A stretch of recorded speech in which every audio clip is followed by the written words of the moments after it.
मुल्क भर की तरह कराची में भी यौम दिफाए पाकिस्तान भरपूर जोशो जज्बे से मनाया जा रहा है।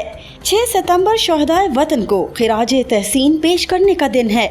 इसी सिलसिले में कराची हार्बर में पाकिस्तान नेवी की बोट रैली का इनकाद हुआ।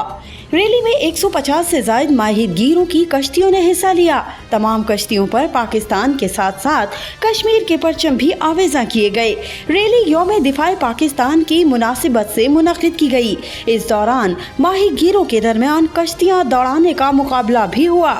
समंदर के मौजों से अटकेलियाँ करती ये कश्तियों के इंतहाई खूबसूरत मनाजर देखने वालों को दंग कर गए, जबकि माहीगीरों की जानिब से पाकिस्तान जिंदाबाद और कश्मीर बनेगा पाकिस्तान के नारे भी लगाए गए। आज का दिन शहदाए वतन की याद ताज़ा करने का दिन है। आदिया नाज, न्यूज़ अलर्ट, कराची।